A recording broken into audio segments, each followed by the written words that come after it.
నా కుటుంబ సభ్యులైనటువంటి కార్యకర్తలందరి యొక్క కృషితోటి ఈ ఎన్నికల్లో కూడా 23,128 ఓట్ల మెజార్టీ ఇచ్చినటువంటి ఆ ప్రజలందరికీ కూడా 2 చేతులు జోడించి హృదయపూర్వకంగా ధన్యవాదాలు తెలియజేస్తా ఉన్నా.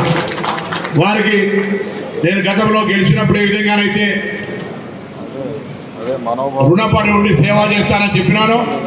5 నెలలుగా అన్ని రకాలుగా నియోజకవర్గ అభివృద్ధికి ప్రజలకు అందుబాటులో ఉండే ప్రయత్నం చేస్తూ ఉన్నా.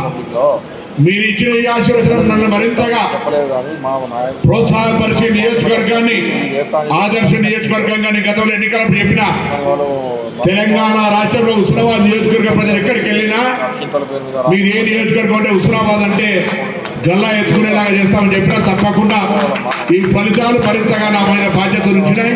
హుస్నాబాద్ నియోజకవర్గ ప్రజల నాయకులకు ఈ ఓట్లు రావడానికి కారణభూతులైనటువంటి ప్రతి బూత్ స్థాయి నాయకుడికి, ఎందుకంటే క్లస్టర్ ఇన్ఛార్జీలు కావచ్చు, బూత్ ఇన్ఛార్జీలు కావచ్చు, మండల టీం కావచ్చు, ప్రతి ఒక్కరు యువజన కాంగ్రెస్ కావచ్చు, ఎన్ఐసి కావచ్చు, అందరూ కూడా అన్ని రకాలుగా శ్రమపడ్డారు.